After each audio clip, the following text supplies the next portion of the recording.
વડાપ્રધાનના આગમનને લઈ પોલીસ તંત્ર દ્વારા જડબેસલાક બંદોબસ્ત તૈનાત. સોમનાથ મંદિર પરિસર તેમજ આસપાસના વિસ્તારમાં ચુસ્ત બંદોબસ્ત તૈનાત. વહેલી સવારથી લઈ મોડી સુધી police round the clock patrolling. ઘોડેસવાર police, dog squad police, mobile van સહિત પોલીસ રાઉન્ડ ધ ક્લોક બંદોબસ્ત. મુખ્ય રસ્તાઓ પર બેરિકેડ મૂકવામાં આવ્યા તો અમુક રસ્તાઓ વન વે જાહેર કરાયા. સોમનાથ મંદિર Z+ સુરક્ષામાં આવતું હોય તેમજ વડાપ્રધાન નરેન્દ્રભાઈ મોદીની પણ Z+ સુરક્ષા લઈને પોલીસ બની સજ્જ. આવતા જતા તમામ વાહનોનું સઘન ચેકિંગ સાથે બંદોબસ્ત તૈનાત. ગીર સોમનાથ જિલ્લા SP જયદીપસિંહ જાડેજાની સૂચના હેઠળ LCB SOG DYSP PI, PSI સહિત તૈનાત. સોમનાથ મંદિરેથી SP જયદીપસિંહ જાડેજાએ આપી સમગ્ર માહિતી. જાણીએ છીએ તેમ સોમનાથ સ્વાભિમાન પર્વની ઉજવણી થઈ રહી છે. માનનીય વડાપ્રધાન શ્રી નરેન્દ્ર મોદી સાહેબ દ્વારા આજે ઉજવણીની આપણે શરૂઆત કરી છે એ આજથી કરી છે. 8, 9, 10 અને 11 એમ સતત 4 દિવસ આની દિવસ રાત ઉજવણી થનાર છે. આપણે જાણીએ છીએ કે માનનીય મોદી સાહેબ ખુદ પધારવાના છે. 10 તારીખને સાંજે અહીંયા પધારશે અને 11 તારીખે અને 10 તારીખે બંને દિવસે સોમનાથ મંદિરમાં હાજરી આપવાના છે.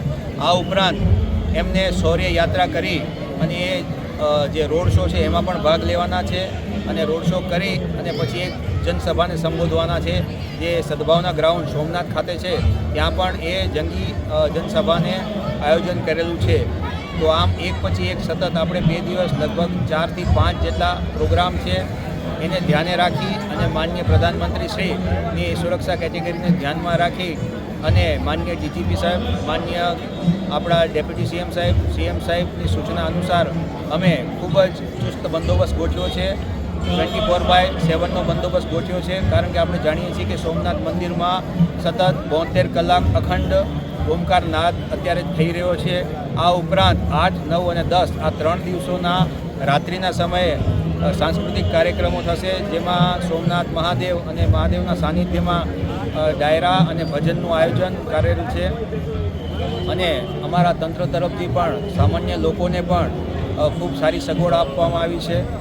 એ લોકોને શાંતિથી આવી શકે, કોઈ પણ જાતની સુરક્ષાની ચિંતા કર્યા વગર આવી શકે અને માનનીય પ્રધાનમંત્રી સાહેબની પણ સુરક્ષા વ્યવસ્થિત રીતે જળવાઈ રહે એ માટે અમારી PDDSની ટીમો, માઉન્ટેડની પોલીસ, અમારી સ્થાનિક પોલીસ, આ ઉપરાંત બહારના જિલ્લાઓમાંથી પણ માનનીય DG સાહેબે અમને 1500થી વધારેનું ફોર્સ ફાળવ્યું છે.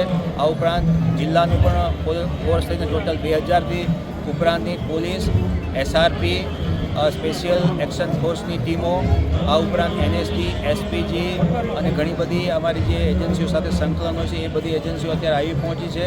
અને આજે અમે રિહર્સલ 1 પૂરું કર્યું છે અને સોમનાથ મંદિરમાં જઈ અને આખા સમગ્ર PM શ્રીના રૂટનું નિરીક્ષણ કર્યું છે અને જે પણ અમને નાની મોટી ખામીઓ જણાઈ છે તે બધાને કમ્પ્લીટ કરી છે. અને અમે ખૂબ જ આશ્વસ્ત છીએ કે માનનીય વડાપ્રધાન મોદી સાહેબના જે આ સોમનાથ સ્વાભિમાન પર્વના કાર્યક્રમને અમે ખૂબ શાંતિથી, ખૂબ ઉલ્લાસપૂર્વક ઉજવશું અને લોકોને પણ એટલો આનંદ આવશે. અને જે આપણે સોમનાથના સ્વાભિમાનને જે આપણે ઇતિહાસમાં જે જાણીતું હતું કે ભાઈ સોમનાથ મહાદેવ હજારો કિલોમીટર સુધી એની ભવ્યતા અને દિવ્યતાની સુવાસ ફેલાયેલી હતી, એ જ સમયમાં આપણે એની દિવ્યતા અને ભવ્યતા પહોંચાડી શકશું એવી અમને આશા છે અને પૂરો વિશ્વાસ છે.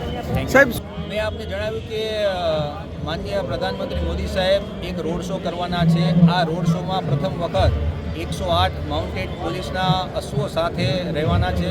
આ અશ્વો ખૂબ જ તાલીમ પામેલા છે અને એ એકદમ પરંપરાગત વેશભૂષામાં સજ્જ થઈ અને જે સોમનાથ મહાદેવની સુરક્ષા માટે જે આપણા સનાતન ધર્મીઓએ જે બલિદાન આપેલા છે એનું એક પુનર્જીવન કરવા માટે એક આયોજન કરેલું છે.